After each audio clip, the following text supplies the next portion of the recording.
কিছু কিছু ওয়ার্ডস আছে, হ্যাঁ, যারা একই সাথে আইএনজি এবং ইডি যুক্ত হয়ে অ্যাডজেক্টিভ হতে পারে, এবং এটা গুরুত্ব অপরিসীম, বুঝতে হবে, না বুঝলে পুরো অর্থেরই পরিবর্তন হয়ে যাবে।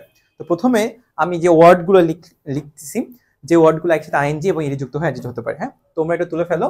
ফার্স্ট লিখো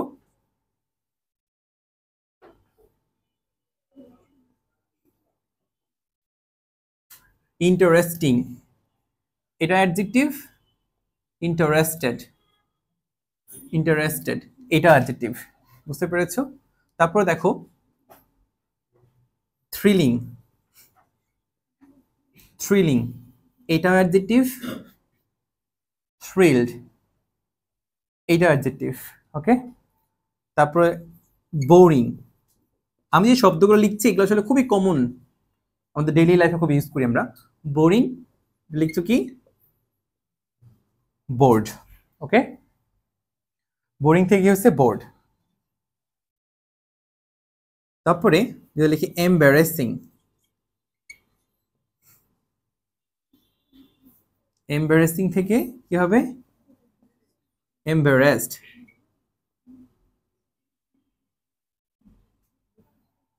ওকে, এম্বারেসিং থেকে কি হবে? এম্বারেসড। তারপরে ফ্রাইটেনিং, ফ্রাইটেনিং থেকে কি হবে? ফ্রাইটেনেড,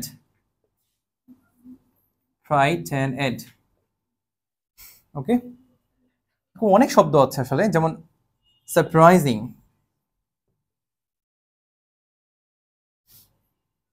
থেকে সারপ্রাইজড, ওকে। অ্যামেজিং থেকে অ্যামেজড।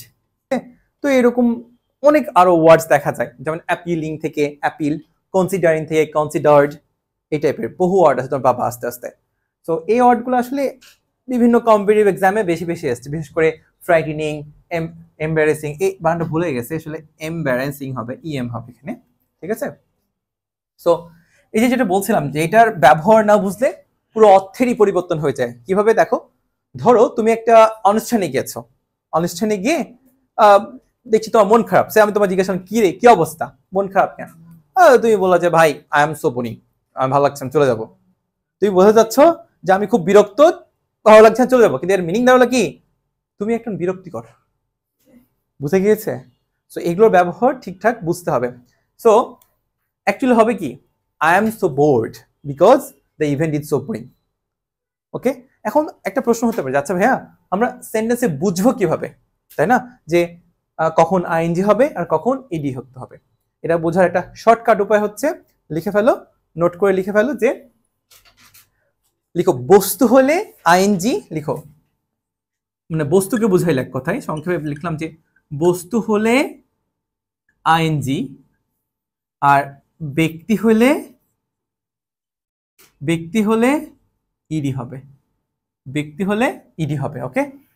বুঝতে পেরেছো? তাহলে আমি একটা এক্সাম্পল দিচ্ছি যেরকম, যে I am bored, I am bored because the event is boring, বুঝলা? বোর্ড ইডি যুক্ত হয়েছে, এর কারণ কি বলতো? ব্যক্তি তাই, আর আইএনজি যুক্ত হয়েছে কারণ এটা হচ্ছে বিকজ ইভেন্টটা বস্তু তাই, ঠিক আছে। এরপর আরো এক্সাম্পল দেওয়া যেতে পারে, যেমন দেখো যে I am thrilled, I am thrilled because the movie was thrilling। এটা বুঝতে পারলে যে ব্যক্তি হলো তাই ইডি, আর বস্তু হলো তাই কি হয়েছে? আইএনজি, ওকে, ক্লিয়ার? আচ্ছা, এখন এটা তো ঠিকই আছে, কিন্তু অনেক সময় ব্যক্তি বস্তু নিয়েও নাকি অনেক ঝামেলা লাগে। যেমন আমি একটা এক্সাম্পল দিয়েছিলাম এরকম, যে Pori Moni is an interesting character, ঠিক আছে। Pori Moni is an interesting character, এই এমন একটা নাম শুনলেই হাসে সবাই। Pori Moni is an interesting character, বলতে পারে ভাইয়া পরিমণি তো ব্যক্তি, তাহলে এর আপনি ইন্টারেস্টিং কেন বললেন, তাই না? এটা কেন বললাম পরিমণি না, পরিমণি ক্যারেক্টার ইন্টারেস্টিং, বুঝতে পেরেছো? সো আরেকটা সহজ হয়ে আছে, সহজ হয়ে হচ্ছে যে লিখো আর নোট লিখো যে অ্যাক্টিভ সেন্স বোঝাইলে আইএনজি আর প্যাসিভ সেন্স বোঝাইলে ইডি হবে। লিখো লিখো অ্যাক্টিভ সেন্স বোঝালে কি হবে আইএনজি, আর প্যাসিভ সেন্স বোঝাইলে প্যাসিভ সেন্স বোঝালে ইডি হবে। হ্যাঁ, ইডি হবে। ওকে, অ্যাক্টিভ সেন্স বোঝালে আইএনজি আর প্যাসিভ সেন্স বোঝালে কি হবে ইডি। তুমি যে চিন্তা করো আই এম বোর্ড, তুমি যে বোর হয়েছো, তুমি কি একা একা বোর হয়েছো, কোনো কিছুর দ্বারা বোর হয়েছো, আর কোনো কিছুর দ্বারা মানিত হচ্ছে এটা কি প্যাসিভ সেন্স। তাহলে Pori Moni is an interesting character, এটা কি অ্যাক্টিভ নাকি প্যাসিভ? অ্যাক্টিভ, তাই কি হচ্ছে এখানে ইন্টারেস্টিং। তুমি যেভাবে বুঝতে পারো, তুমি যে ব্যক্তি দিয়ে বুঝো, বস্তু দিয়ে বুঝো, তাতে সহজ। তুমি যে অ্যাক্টিভ সেন্স প্যাসিভ সেন্স দিয়ে বুঝো, তাতে সহজ, কোনো সমস্যা নেই। ওকে, আশা করি তোমরা এই বিষয়টা ক্লিয়ার হচ্ছে। এনি কোয়েশ্চেন এটা নিয়ে? কোয়েশ্চেন থাকলে ইউ ক্যান আস্ক, না থাকলে নাই, কমেন্টে কোয়েশ্চেন করবা, আমি আবার রিপ্লাই করবো ইনশাআল্লাহ। Okay, so that's all for today.